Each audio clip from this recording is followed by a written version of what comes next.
the 3 generations of black men that have been in the protest, there was like a 47-year-old, a 31-year-old, and then a 16-year-old, and they're all arguing, kind of pretty much discussing the struggle, and it's pretty sad to see all 3 of these different age brackets all fighting for the same thing continuously over and over again. It was Einstein once quoted saying, the definition of insanity is doing the same thing over and over again and expecting different result.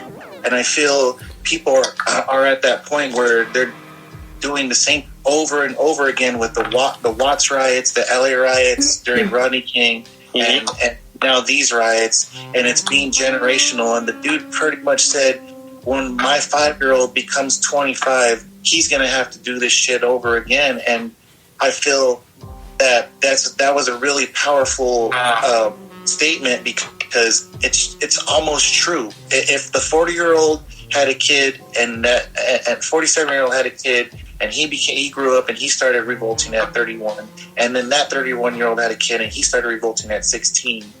It's just a fucking loop, dude. It's just I was going to ask a question about like this. Basically, can America recover, and for how long before all this shit happens again, dude? Like, like, is it going to ever end? Is it going to keep going on until we're all dead from a comet or whatever the heck's going to happen? Like, what?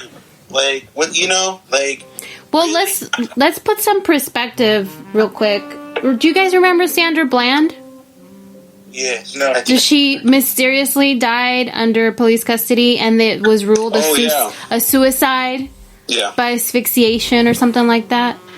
Yeah. That was 5 years ago. Like, next month, I think it's going to be 5 years ago. And then, here we are. Here we are again. Yeah, it's like there's so many different cases where they've where people have had, like, they say, you know what, this is enough this time and we need some change, and then it just kind of like we get distracted with some shit like some fucking murder hornets or COVID or swine flu, and then we just kind of ignore it. But this time it's going on for so far, because I feel the COVID made us realize, like, today I got time, cuz, you know what I'm saying? Like, we got time to do some shit now, and it's out of frustration, and it was just however, I can't remember the quote from the Joker, but it's just they needed that little push. All these people just needed that little push, and they were just going insane they realized that those people can die. That could have been me. It could have been you. It could have been anybody. And it would have been the same fucking result. You know what I'm saying? It's crazy that why do we have to, like, do protests and fight oppression in a worldwide pandemic, you know? Yeah. That in itself is ludicrous. It shouldn't be like that. And the fact that they're like cops are blatantly killing black people while we're in a pandemic is crazy. It doesn't make sense. Yeah. You know? Yeah, also, there's so many... people don't talk about anything that's unreported, so it's a ridiculous number out there as well. Like, amongst the people, like, you can kill 100 black people, well, anything that's, like, not reported, there's so much more, dude. It's Yeah. People need to start speaking up, dude. Right now, this is the time. Say your piece. Like, this no better time than now. Yeah. I wanted to say when I was out there at Chicano Park, and we had a peaceful protest, and we had blocked off the street at the park, so all you had to do was just keep on going straight or go around, you know. But there were so many angry white people with out of town plates that weren't from San Diego that were the most aggressive out of everybody. And I wanted to point that out, that most of them, sadly, were military.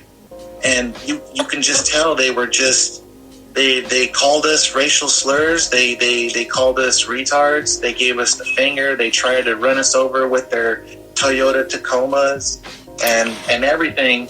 And it was it was kind of sad to see that these people were doing that, and not even the cops were saying anything. Yeah. They weren't going to say anything. They wouldn't give a fuck. I'm so glad you brought that up, Vic, because so Chicano Park is right at the entrance of the Coronado Bridge. The Coronado Bridge goes, over the water and into this nice little, beautiful, quiet little island where you have the U.S. Navy, the U.S. Navy SEALs. Yes. And you have this community, a military community of rich white people. Of course, they're not all white, but it's known for being a rich white people community. Predominantly. And Right. I've been to Coronado many, many, many times for years because I used to work at the Navy SEAL base. And yeah, pretty much everybody there is from out of town because they were stationed there. And so on Sunday when we went to the protest and they were marching towards that bridge on the fucking freeway, that bridge got shut down really quick. Police blocked that shit. They blocked it. They weren't going to let those protesters get into Coronado. Exactly. Exactly. They didn't even let them get to the fork in the road to come back down to the park. And that's what was something that I wanted to point out is of how kind of disorganized it was. I felt that they needed to exit before the bridge. Yeah. Because these cops were going to push them back, and there was no way that they were going to let these protesters cross that bridge into rich people land at all. Yep. It was a literal bridge that they had to cross into a different world. And at the end of the bridge, you got the military, so you know that they're going to be waiting for them at the end of the bridge on the other side. Oh yeah. So it would just be like, go ahead. It would just be a hot tunnel for them to just shoot them all down if they wanted to. Yeah. Hot gate. So because I worked for the Navy for a few years, and I still get emails from them. Yeah. And about like the bridge and traffic and all of that, like things that we need to know in case something goes down with the military or whatever. So every day since the protest started, I've gotten emails saying like, at this time the bridge will be closed due to, I don't know, whatever fucking reason they said. Every day I've gotten those emails. So they themselves shut the bridge so you can't go in or out, or I don't know how they do it. But dude, like that right there just shows you like the privilege of protection that people have. That's insane too. Imagine if there was like a real zombie outbreak apocalypse, they would just close off that island, that part right there to the rest of the world. Yeah, until you can get in through IB. Then what are you gonna do? Oh, that's a fucking long way through the Strand. Yeah. And all that area is military fucking Navy SEAL beach where they train on those beaches too. You got that, and then it's just military housing.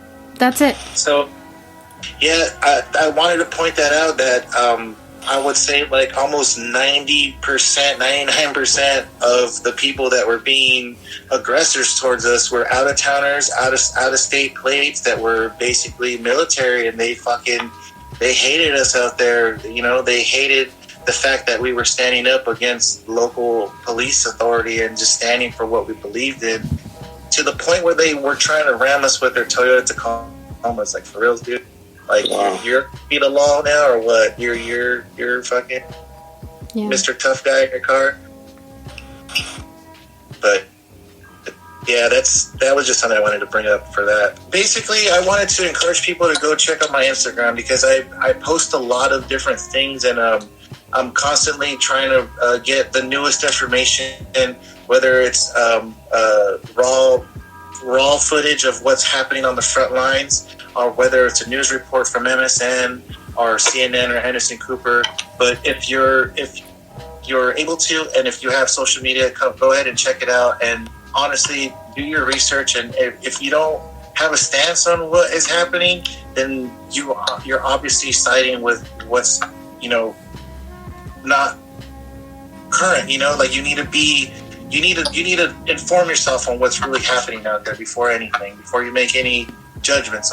Yeah, being informed, really, that's it.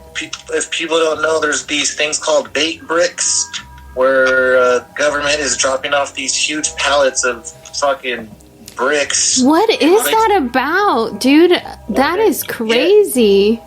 On non-construction sites, dude, like nothing built at all. It was so crazy. Yeah, man. Those basically stay away from them. Don't touch them at all. They're put there to lure you into being impulsive and grabbing those cops so they can shoot you. They'll give you a right. That's like assault with a deadly weapon, a fucking brick. So if you see those, take a picture of them and fucking post them and report them, because that's actually that is entrapment, sir, and that is illegal. And I saw how the protesters in Japan, I believe it was. Oh, actually, I was talking about that. There's protesters in the UK right now that are pretty much doing the same thing, standing up for Black Lives Matter, because there are, to remind everybody, Black lives across the globe that are being oppressed and being brutalized.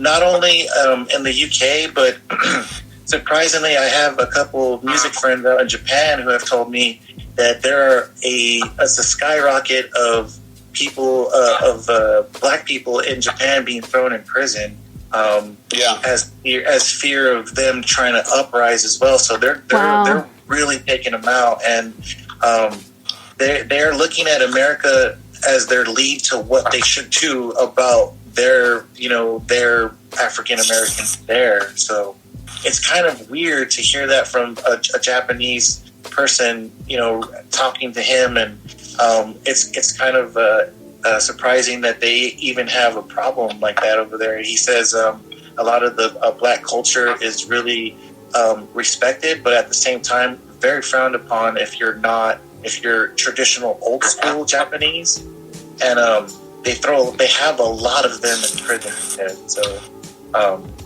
I feel like it's a worldwide problem that is like, we're the Mecca, we're the source, we're the example. Whatever happens here will affect the rest of the world, unfortunately, Yeah. Other countries and cultures idolize what it is to be American, quote unquote, Yeah. So yeah, it does stem from here.